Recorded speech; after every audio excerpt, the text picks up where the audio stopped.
Welcome to all students of class 10. This is a news topic. Topic is democracy and diversity.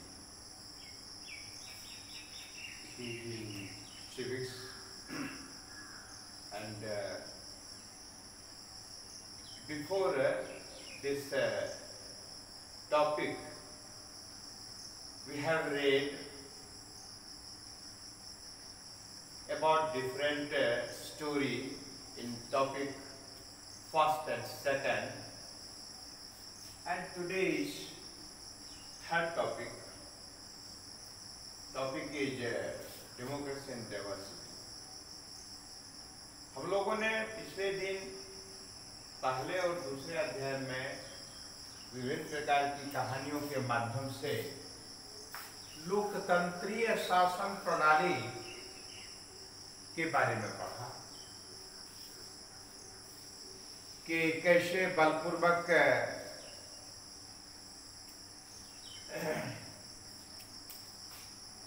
ये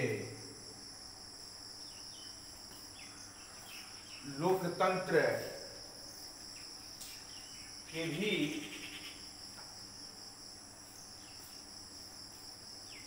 आपकी भी आत्मा को कुछ ऐसी कहानियों के पढ़ने से लगता है कि झकझोर के रख देता है। आज लोकतंत्र में भी किस प्रकार की वैविधताएं हैं, किस प्रकार का विभेद है, किस प्रकार का अंतर है, इस पर हम लोग चर्चा करेंगे। कैसे विश्व के अधिकांश राष्ट्रों में एक रूपता के बावजूद, एक शासन तंत्र के बावजूद कैसे विभेद हो जाता है, बंटवारा हो जाता है, असमानताएं होती हैं, इन मुद्दों पर चर्चा करेंगे। यह टॉपिक भी एक स्टोरी से ही प्रारंभ होता है। बात 1968 की है, जब इंटरनेशनल ओलंपिक में खेलों का आयोजन हुआ। उसमें 200 मीटर की जो रेस हुई, दौड़ लगाई गई, 3 एथलीट्स को फर्स्ट, सेकंड एंड थर्ड घोषित किया गया। ये मैक्सिको सिटी की बात है, जिसमें से 2 प्लेयर, टॉमी स्मिथ और जॉन कार्लोस, ये दोनों अफ्रीकी मूल के तो हैं किंतु अमेरिकन हैं। इसलिए हमने यहाँ पर लिखा है एथलीट्स अफ्रीकन अमेरिकन। इसको अफ्रो अमेरिकन भी कहा जाता है। अफ्रो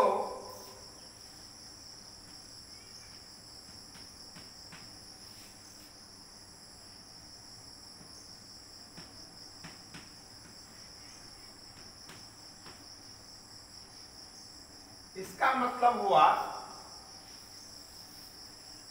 मूल रूप से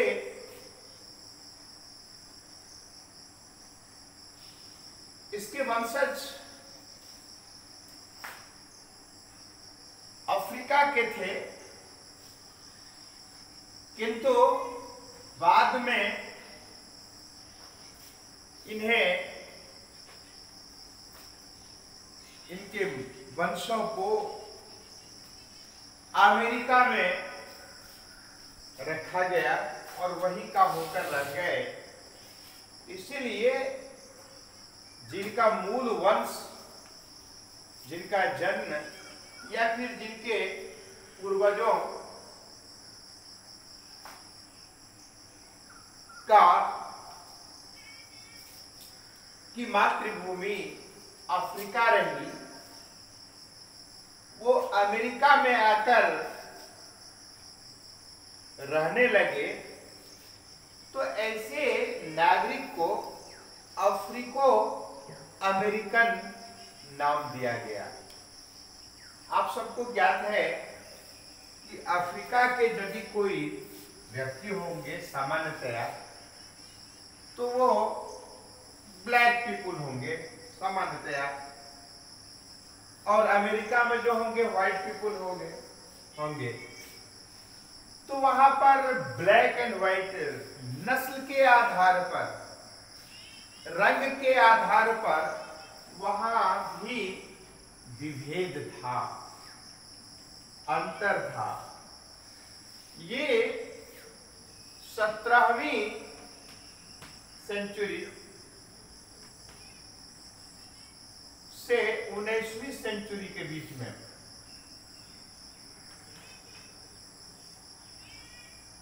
बीच में इसके वंशजों को यहां लाया गया और यहीं का ये लोग रह गए। इसी के ये वंशज के ये मूल रूप से आते हैं, परिश्रमी होते हैं, मजबूत गठीला बदन होता है, जिसके कारण ओलंपिक खेलों में ऐसे मूल के निवासियों का दबदबा रहता है। अब 200 मीटर की दौड़ का एक एग्जाम्पल दिया गया, जिसमें फर्स्ट और थर्ड यानी गोल्ड मेडल और ब्रॉन्ज मेडल अमेरिका के ही ऐसे को अफ्रो अमेरिकन जो नागरिक है उनको यह अवार्ड मिला, और थर्ड यानी सेकंड पुरस्कार पीटर नॉर्मन को मिला। ये कहानी इसलिए यहाँ पर दी जा रही है कि कैसे विभेद किया जाता है, वहां पर कैसे विभेद किया जाता रहा, और इसका कैसे विरोध हुआ, उसको विश्व के मानस पटल पर, इंटरनेशनल लेवल पर कैसे इसको बताना था। इन घटनाओं के बारे में इसकी व्याख्या है, चर्चा है। तो अमेरिका में नागरिकों के बीच काफी असमानता, विभेद की स्थिति थी।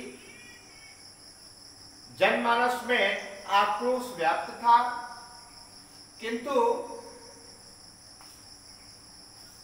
ऐसे विभेद के बारे में विश्व की धरातल पर रखने का एक शायद अच्छा मौका था। ऐसे ये दो खिलाड़ी ने, जब पुरस्कार वितरण का कार्यक्रम चल रहा था, उस समय इन्होंने अपने व्यवहार से, आचरण से अमेरिकी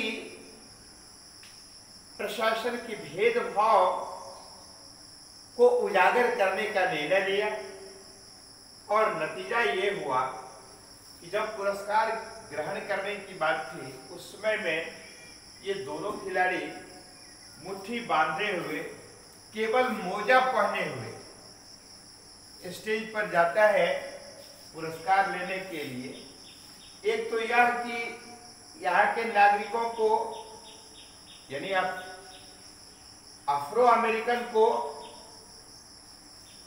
भेद दृष्टि से देखा जाता है, विभेद किया जाता है नस्ल के आधार पर। दूसरा कि जूता भी नहीं पहने हुए थे, मुट्ठी बंधी हुई थी। उसका मतलब था कि ऐसे जो लोग हैं अफ्रो अमेरिकन, वो बहुत गरीबी जीवन जी रहे हैं। और मुट्ठी बांधे हुए का तात्पर्य है ऐसे मूल निवासियों में भी जबरदस्त एकता का भाव है। इनका समर्थन करने के लिए इस प्रकार का जो भेदभाव होता था, तो ऑस्ट्रेलियन एक प्लेयर है, एथलीट है, जो सिल्वर मेडल प्राप्त किया था, पीटर नॉर्मन, इन्होंने समर्थन किया। और वहां पर नागरिकों को समान अधिकार मिले, नागरिकों को समान अधिकार मिले, इसके लिए एक आंदोलन चलाया गया था, इसको बल मिला। अमेरिका में सिविल राइट्स मूवमेंट चलाया गया, जिसको इस घटना से बहुत बल मिला। हालांकि ये बात अलग है कि ऐसे प्लेयर को बड़ी खामियाजा भुगतनी पड़ी, कारण कि विश्व बिरादरी में यानी ओलंपिक संघ के द्वारा इस प्रकार के आचरण से उन्हें माना गया कि ओलंपिक खेलों की भावनाओं के साथ मजाक हुआ है, इसीलिए उनके मेडल को लौटा लिया गया। किंतु इन्होंने जो अपने इस तरीके से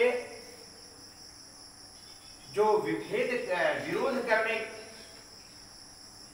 का कार्य किया, जिसके आधार पर वो प्रमाणित करना चाहते थे विश्व के धरातल पर कि हम लोगों के साथ इस प्रकार का जो असमान व्यवहार किया जा रहा है, इस पर रोक लगे और उचित न्याय मिले तथा समान नागरिक अधिकार अफ्रो अमेरिकन को भी मिले। इसीलिए ऐसे आंदोलन को जो इस प्रकार की घटना से बहुत बड़ा बल मिला। तो किंतु चूंकि तत्कालीन परिस्थितियां ऐसी थी कि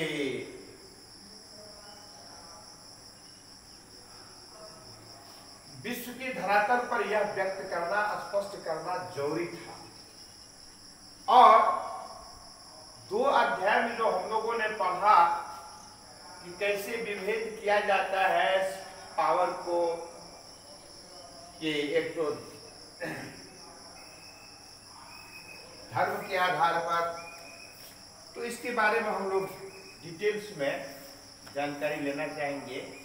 तो आगे जो है इसी में हम लोग देखेंगे कि किस आधार पर समानता, असमानता और डिवीजन की बात होती है। समानता, असमानता और डिवीजन की बात होती है, उस पर चर्चा करेंगे। और उसके कई डिवीजन के, यानी पहले समानता क्या है, the state of being like somebody और something but not actually the same. एक समान लगता है, सदृश लगता है, किंतु रियल में वो सेम नहीं है, तो उसको हम समानता कहते हैं। लेकिन विभेद, अंतर को के बारे में हम लोग चर्चा करेंगे। और फिर जब वही अंतर बहुत बड़ा रूप धारण कर लेता है तो डिवीजन, फूट हो जाता है। तो इस पर हम लोग अगले दिन चर्चा करेंगे। आज की कक्षा में इतना ही, धन्यवाद।